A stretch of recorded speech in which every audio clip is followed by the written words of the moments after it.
A blessed day to you. I'm Reverend Philip Taroja. I'm a pastor and I've been serving the Lord since 1977. When the lockdown was announced, my mind went bizarre and bizarre. All of us experienced anxiety. I had to take care of my body. God introduced me to MX3. Kita ko talaga yung impact. And I thank God for guiding me. That's what I find in MX3. Mahalagang paalala, ang MX3 capsule ay hindi gamot at hindi dapat gamitin panggamot sa anumang uri ng sakit. Papalitan ako dishwashing liquid. Katong kalamansi ha? 1,000 pesos. What? Kauban ng doctor's fees ug antibiotic. Macy's, kung kalamansi dishwashing liquid ang pagitan nimo, dapat smart ka. Smart dishwashing liquid. Makalamansi o lemon man, parehong may antibac. Adunay double tanggaling formula. Tanggal galing ang sebo o bakterya. E dito na ko sa kalamansi may antibac. Smart dishwashing liquid. Tanggaling-galing. Smart dishwashing liquid. Manufactured by ACS Manufacturing Corporation. ISO certified, world-class quality. ACS. Si Mommy at si Washing Machine relieve sa Pride Washing Machine Detergent. Hello, Washi! Hello, Mommy! Laundry day na naman! Ready ka na sa mancha, chocolate, putik, libag? Kaya yan ang Pride Washing Machine Detergent. May triple stain-away formula. Tanggal ang makapit, madikit, at malupit na dumit mancha. Easy ang labada. Mula noon hanggang ngayon. All you need is pride. All you need is pride. Pride Detergent, manufactured by ACS Manufacturing Corporation. ISO certified, world-class quality. ACS. Once upon a time, na ay nanay ng laba complete the end. Nakapayo sa kananay ng laba complete, uniform, bedsheet, long gown, ball gown, wedding gown, red carpet. Tungkol kay ang gigamit niya, Champion Blue Long Bar. Sulit mo tangtang umantya sa daghang labada. 1850 SRP ra. Champion Blue Bar, makuha ang mancha sa daghan nga labhunon. Sulit kayo sa 1850 SRP lang. Palit na! Ito ang DXDR 981 sa Dipolog City. Basta balita at serbisyo publiko. Tatak RMN.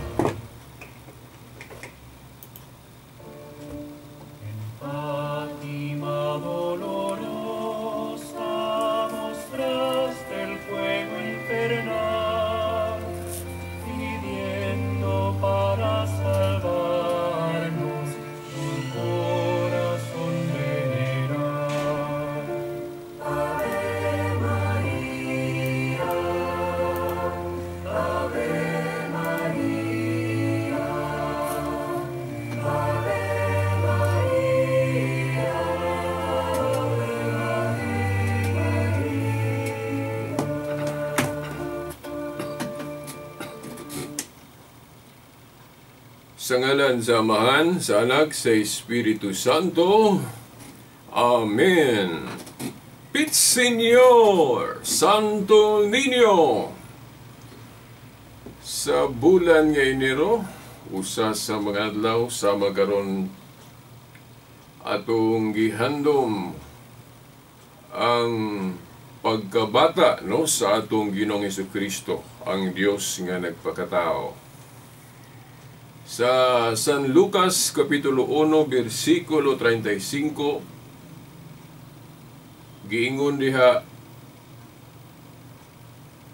batang Jesus.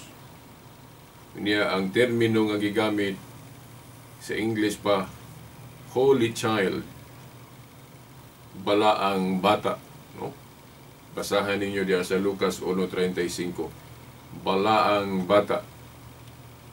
Nga sa in English, Holy Child, na manggalit ay hospital diya sa Dumaguete nga pangalanan anak no Holy Child Hospital no sa Dumaguete. Niya sa kinat sila anak nga hubad, Santo Niño. Okay, kanang balaan o manano, santo sa kinat sila. Kanang ninyo, bata. So kung mangutana mo, mabasa ba sa Biblia ng Santo Niño, ang tubag mabasa. Oh? Litra por litra kung hubaron sa kinat sila. Dili man dautan hubaron, di ba? Kay ang mga pulong sa karaan sama sa daang kasabutan, Hebrew, dayon bagabot sa bagong kasabutan, Greek, unya gihubad-hubad nato na gihubad nato Latin, in English po nato, gipinisaya, no? Gi Tagalog, muna nga kung muadto ta sa hubad kinat sila mabasa ng pulong Santo Niño. No, nagtumbok na sa atong higayon diin bata pa ang atong Ginoong Hesukristo. O gunya, no, by the way, no, basin gaatang tong, no, ni diretso magkono, diretso na lang ta, no. Anyway, kanang atong intro, sige raman na, mabalik-balik na to. Ayaw ninyo sabtang nga walay tahod si Veritas, ha? Okay. Lain-lain lang yun po ang ako bang estilo sa pagprograma. Kung moderitso ko, ayaw ninyo sabtang nga walay tahod si Veritas. Okay. Now, usapod ni Ana Sinungdan, aron po makadaginot kog oras. Okay, 30 minutos ra ba ni. Nga, matagaan yun natong importansya nga to yung tuyo. Okay. So, ayan ninyo sabtang si Veritas walay tahod kung moderitso ko. Okay. Ayan. Ato lang nang gihimo, parang doon na po tayo lahi bang bang version. Bisan bitaw sa diha sa atong mga cellphone, lain-lain man ang version sa atong Android, di ba na ay version 10, version 11, version 1. Matag version dili gina gyud eksakto parehas sa lain nga version na i-update pagaliana, di ba? So mauna, naamang gutoy ga komento sa niaging programa na to, no? Di lang nato hinganlan to respect him, no? Nga diin naghisgot ta og kana bang bunyag. Okay, miaging Domingo god ato manggihandom ang pagbunyag sa atong Ginoong Kristo. Dayon na ay gipamulong nato didto inoon kadtong atong argumento. By the way, kini bang moingon tag argumento moargyo ta. Ang uban ang ilang sabot aning kining moargyo ta maot. Kanabang kung moargyo kuno ta ang ilang sabot away. Kanabang away ba nga magsinagitay. Ang uban ingon na mo sabot. No dili no.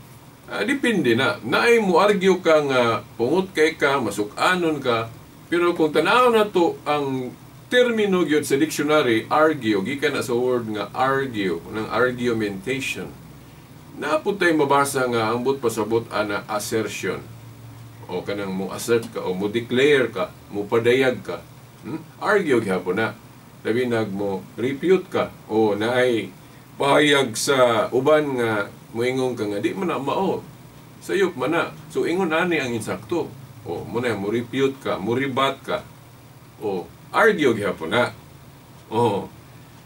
Nga dili unta nato limitahan ng pagsabot anang pulong argue ba. Kay siguro si Veritas nakita ninyo kung mo argue man ko, dili po siguro kung mo argue nga kanang murag muka og tao.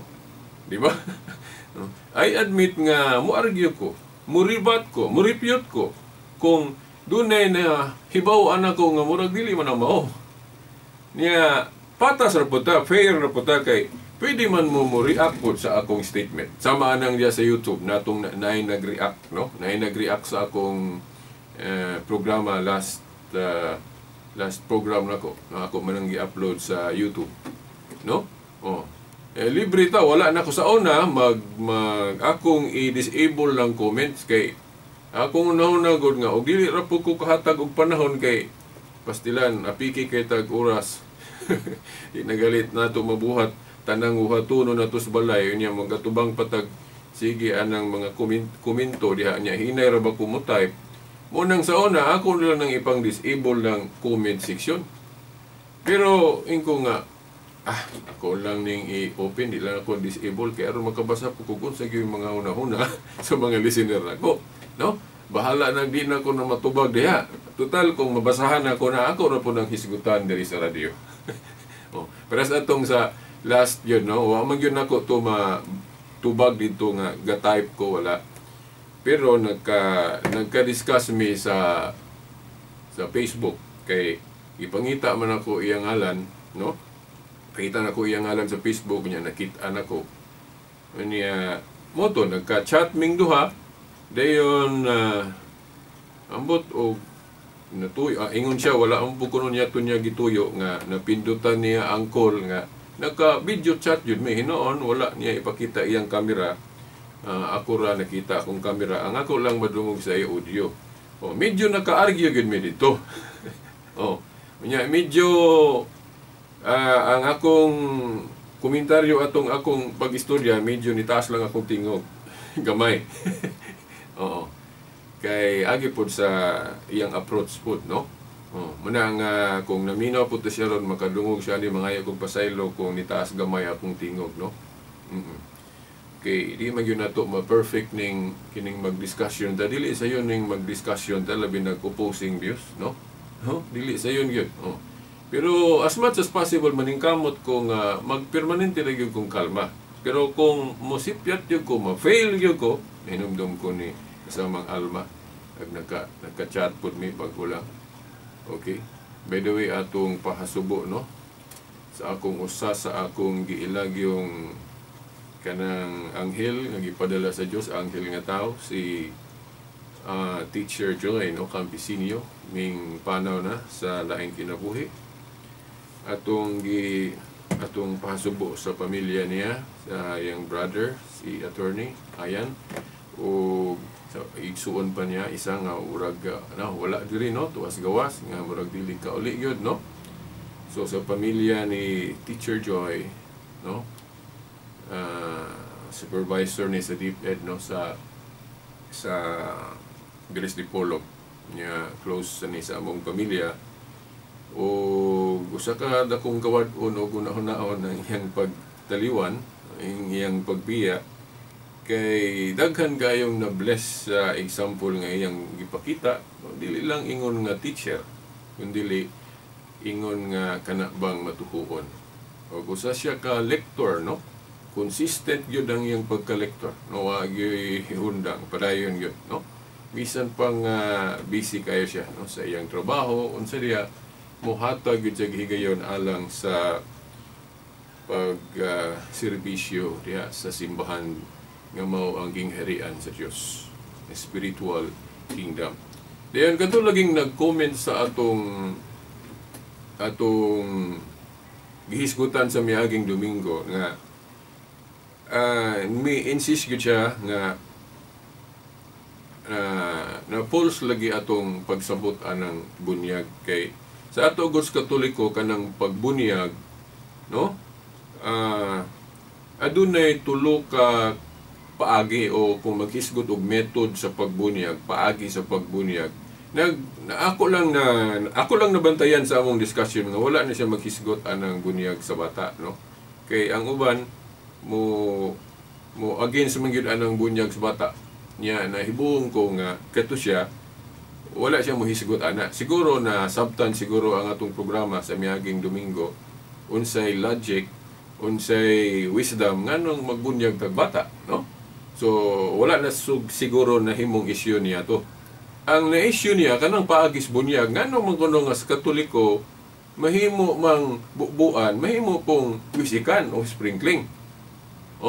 Nga kanang kunong pulong bautismo o bunyag o kanang bunyag o bautismo parehas na ha.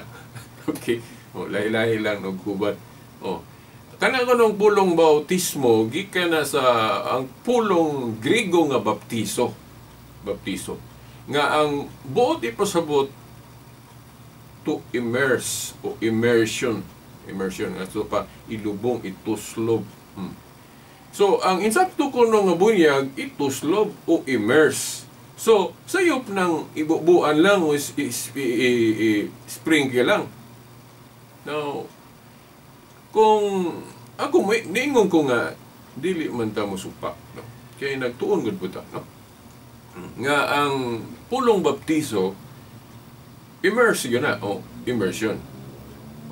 Pero ang immersion diha dili na nato sabton nga method lang o kana bang paagi. ang immersion diha sa bunyag spiritual na kay kini kung atong i-discuss god spirituhanon man eh. So spiritual immersion ang but pasabot diha, dili methodical o paagi, no?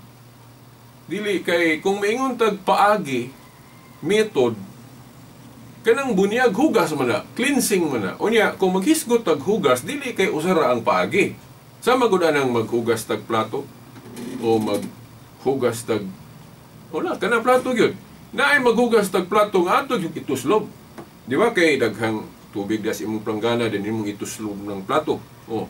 Unya po dog pananglit po kay plato diha gripo lang. Oh. So, di ba kakahugas nga ipatuluan lang nimo? Oh?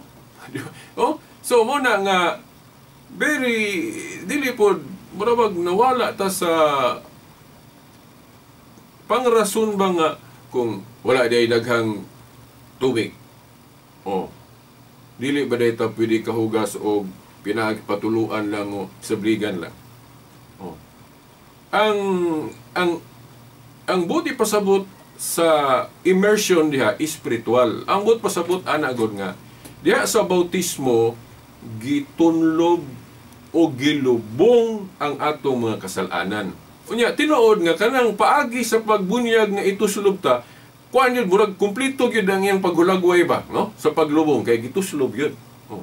Muna nga ang Katoliko dili mo supak nga kung magbunyag ta ipaagi og tusmaw okay gihapon na. Wa mo ingon ang Katolikong sayop na kay sa history naaman po'y mabasa nga ang Katoliko nagbunyag og tusmaw. Immersion, labi nagdagang tubig. Oh.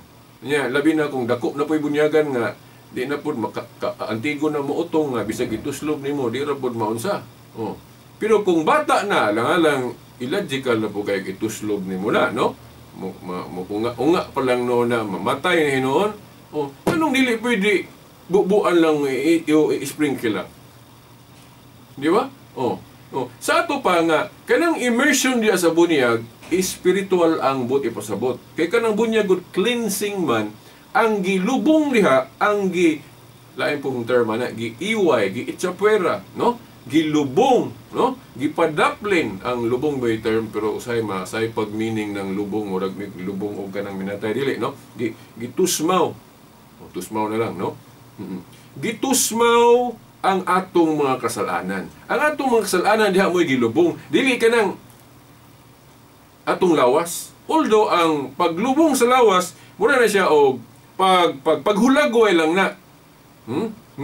Nga gilubong gyud. Oh, kanang pagtusmaw paghulagway lang na nga atong gihugas. Oh, human sa hugas gilubong ang atong mga kasalanan. Nya dili man ang paagi, dili man ang method mo'y gilubong, kundi ang sala man. Oh, nga gihugasan gud ka. Oh, sumo na nga ang meaning diya sa immersion dili nagtumbok sa paagi lang. Oh, espirituhanon man, so buti pasabot bisan pag bubuan ka o wisikan ka na immerse gihapon ang atong mga kasalanan o nalubong gihapon ang atong mga kasalanan. Unya watay lalis nga ang kung maghisgot ag paagi kanang immersion mao gyud murag full gyud ba, no? Tibuok gyud ang iyang paghulagway sa paglubong. Mao na ang Katoliko dili mo supak anang bautismo nga ipaagi og tusmaw. Unya kung magbasa mo ka ng mga writings sa matong 70 AD, Didache, o guban pang church history, bisan sa labi na sa second, sa Didache mga 70 AD na ay referensya, walang ko kadalag referensya. Nga ang mode of baptism gyud kung maghisgot tag pamaagi sa pagbautismo, adunay tulo gyud. Tinuod ng tusmaw. Oh. Apan kung dili tusmaw, mahimo sang sabligan lang or wisikan. Mahimo sang bubuan. So, dili ta mo supaghanga kanang bunyag o bautismo sa Greek ana baptizo o immersion. Pero ang gitusmaw diha ang atong mga kasalanan. Dili na nagbut pasabot nga og paagi. Now, kung maghisgot tag paagi dili kay usa lang nakaron be. Kung moingon mo usa lang ang paagi sa pagbautismo kana ra yung immersion nga kanang itusmaw gyud ka. Na unsaon nimo pag-reconcile ana katong gibunyagan si Saul nga nahimong San Pablo. Basahan ninyo ang buhat 9, bersikulo 17 hangtod sa 18. Basahin ninyo, no? Buhat, Kapitulo 9, versikulo 17 hangtod 18, nga si Saul, sa dihang nakabig na siya, gitawag po siya Pablo, o si San Pablo, ang bunyag nga iyang nadawat, no? Kung atong basahon ng Biblia, dili ko kaingon nga gitusmaw siya. Nga naman, kay sulod sa balay siya bunyagi ni Ananias. Ha? Sulod sa balay. Basahan ninyo. Buhat 9, 17 hangtod 18. Katong akong hinabi, ningon siya nga, bisan pagsulod sa balay, basig na ay kuhan diha, kanang baril diha. Imura po ng spekulasyon. Posibleng na ay baril diha, posibleng na ay swimming pool, nabutog na ba swimming pool itong panahon sa una, no? Pero wala gisulti diha, no? Okay, giingonan, sulod sa balay. Unya, gibunyagan si Pablo nga nagtindog. Pasahan ninyo, Buhat 9, 17 hangtod 18. Nga si Ananias nagbunyag ni San Pablo sulod sa balay niya gatindog. Pasahan ninyo. Bisag kung saan ako gunahuna, dili magyud mahitabo na nga gitusmaw siya anak ang paagi sa pagbunyag. No? Saan ni mo anang pagbunyag anang gatindog? Mayong kagtusmaw. So ang logical ana nga ma-infer na to, makaingon ta nga probably gisabligan o gibubuan. Hey, gatindogon. Di ba? So mayong ka nga wa magakita veritas, wa bitaw ko kita. Pero asa may duol. Pero dili ko musubak og tusmaw ha. Nahinumdum ko nga na ako'y nakadiscuss pod ani maingon nga wala lang giklaro diha veritas nga gitusmaw siya, no? Future lang na ambot pasabot na gibotismo siya. Ninaog na niadto ginasuba pero wa ba giingon dia. Imo ra nang una-una. Di ba? Imo ra nang una-una, no? Nga wala lang kuno gisulti dito nga ninaog sa balay dayon niadto suba aya bautismohe. So dili na, no? Di ka kaingon na. Kanang bunyag ni Pablo nga gatindog siya bunyagi ni Ananias. Kung saan ni mo pagunahon na gitusmaw siya sa pagbunyag, nga gatindog pagyog gibunyagan, ang mas duol yun ana nga espekulasyon raman po rin ato, kay ato raman po rin pangagpas. Pero asay duol, na moingon ko, pinakaduol ang Katoliko, kay gatindog o bunyagi. Kung bubuan ni mo na, di mo haom kayo, then, naapag yun, ilang pag yun, gihimong ako lang giterminuhan og daghanap nila kay aron dili kun magpersonal atong katurang akong na istorya. Di lang nako hingan lang to respect him, no? Okay. Now, nila, na ila pong gamiton tong si Kristo gibunyagan, gibautismohan ni John the Baptist. Okay. Naalagi mabasa dito sa Matthew 3 man katong pagbunyag ni Jesus nga si Kristo gibautismohan, gibunyagan ni John the Baptist. Then pagka humaniyag bunyag mihaw asya sa tubig. Now, ang mga igsuon natong supak anang bunyag nga kanang sprinkling og puring, moingon sila nga si Kristo klarong gitusmaw. Gitusmaw gid siya sa pagbunyag. Kay gitusmaw siya ni John the Baptist kay naamong pulong mabasa mihaw asya sa tubig. So kung ituslob kuno ka din inig human ana how hours. How hours. So ilang gigamit nga premise o basihan nga si Kristo gitusmaw gyud sa pagbautismo, no, ni John the Baptist tungod kay mabasa ang pulong mihaw asya sa tubig. Nakaroon sa may tubag na to ana. Ayaw ako nagbasa, no? Kung maka-interpret bata nga gitusmaw gyud sa pagbunyag. Now, kung ato nang basahon giingon diha nga sa nahuman na mabunyagi si Jesus, mihaw asya sa tubig. Ang pulong hawas niya, outside nas bunyag. Kay human naman ang bunyag, ay pa siya mihawas tubig. So ang pangutana, giunsa man siya pagbunyag. Di matubag nas Biblia. Kung igo lang kang mubasa, kay wa may video ang Biblia. No. Dili po mi makaingon nga gibubuan yun. Kaya di mo, wa man giklaro. Di po mi kaingon nga giwisikan lang ni John the Baptist. Ano man, kaya wala lagi video ang Biblia. So, ang atong interpretation, puros lang yun, spekulasyon. Kung moingon mo nga, gituslob yun, gitusmaw yun, spekulasyon lang. Nakita ba dahil ninyo? Di ba? Unya, kung gamito ninyong ebidensya ninyo katong pag-ingon nga mihaw asas tubig, katong mihaw as si Kristo sa tubig, wa na to'y labot sa bunihag. Ano man, ang giingon des Biblia, pagka human mabunyagi si Jesus ni Juan, kulang i-paraphrase ha, mihaw asas sa tubig. So katong hawas, dili ito himuon ninyong basihan o premise nga gitusmaw gisas pagbunyag kay katong hawas wala human naman ang bunyag ato human naman siya bunyagi ni John the Baptist ay siya may hawas sa tubig. So mahimong posible nga sakto ang kining puring pud gibubuan siya nga pananglit no ang tubig tagahawak ra niya or kini bang in between sa tuhod ug yang hawak diha ra dayon gibubuan siya ni John the Baptist sa ulo katulo ana gibubuan siya. Kung ano siya bunyagi. So, mihawas din siya sa tubig. So, posible na, nga ingon ana. Pero dili ta ka objectively say nga, gibubuan yun kay, mami kita, mo kita.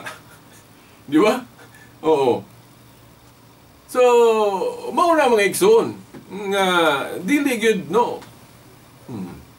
Now, kami tuo mamig tradisyon. Nga kadtong wa na masulat sa Biblia makita ni mo sa tradisyon no 2 Tesalonica 2:15 apil man ang tradisyon Christian tradisyon di ba now di na ko maka-discuss ninyo atong santo ninyo anyway amo maning na discuss po ni Atty. Abbas sa pikas istasyon sa programa sa CFD no so pangitaan lang po ninyo diha sa YouTube nako no ang Veritas Dipolog o katong sa Kapihan sa Dipolog kay naapon na ako gi-upload dito kay ako may kuan po autor ng duha ka YouTube, no? So, mauna, no? Nga among i-discuss ng Santo Niño. Okay. Now, napaunta ko ilaing hisgutan, no? Okay, pero sa kaminuto naman lang, katong Marcos 7 pa nga gisaway ni Kristo ng tradisyon sa tao. Now, ako lang i-diretso pagtubag, nga katong tradisyon nga gisaway ni Kristo dito, dili na ang tradisyon nato ron mga Katoliko. Ang tradisyon nga gisaway ni Kristo dito, katong tradisyon sa mga Hudyo ni adto, nga naglapas na hinuon sa sugo sa Dios. Katubang mayon sila nga naa sila ikatabang sa ginikanan unya dili nila itabang kuno kay mayon sila mo alibay sila nga amo maning ihatag sa templo. Na ni ilang gisupak na hinuon ang balawod sa Dios nga mo honor mutahod sa ginikanan. Ito pamutabang pus ginikanan. Mao na ang tradisyon sa tao didto nga gipasabot ni Kristo nga anya kahimot dili ni mga tradisyon na mos Katoliko ron kay biya po'y mabasa nga gisaway na ni Kristo ng mga tradisyon Katoliko. Nya ang simbahan pod gitagaag authority to bind and loose. Ang inyong idili diri siyuta idili sa langit, ang inyong itugot, no? So mao na nga wa may laing simbahan nga nagsumikat sa mga apostoles nga nagpadayon hangtod karon kini lamang Roman Catholic Church. So bisag unsang himuong practice himuong tradisyon sa Katoliko, approve ang langit ana. Ang gisaway lang ni Kristo nga tradisyon, kadtong tradisyon sa tao nga supak si Kristo, supak ang Ginoo. Sa ito pa, dili tanang tradisyon, supak ang Ginoo. 2 Tesalonica 2:15 matud pa ni Pablo. Wala maguyigong panahon, so pasensya nga medyo mahanging kay naiuban nga wa pa nato may isguti. So mao na nga hangtod sa sunod Domingo pohon samang oras ug istasyon. Sa ngalan sa Amahan, sa Anak, sa Espiritu Santo. Amen.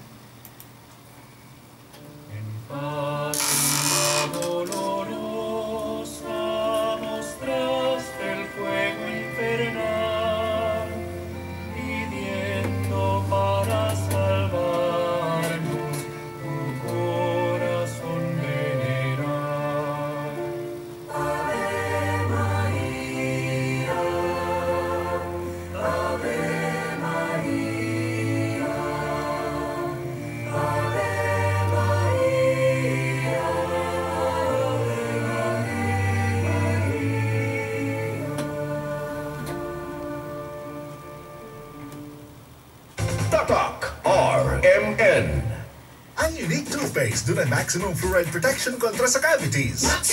Maximum fluoride protection. Unique toothpaste. Protektado ang ngiti. Unique toothpaste. Laban sa tooth cavities. Unique toothpaste. Alaga teeth ng family. Unique toothpaste. Unique toothpaste. Maximum Maximum Fluoride Protection. Unique toothpaste. Maximum Fluoride Protection with regular use. Manufactured by ACS Manufacturing Corporation. ISO certified world-class quality. ACS. Sakit. Napod akong abaga og likod. Gang, okay ra ka? Ha? Dili na ko. Kapay na kaayo. Inig abot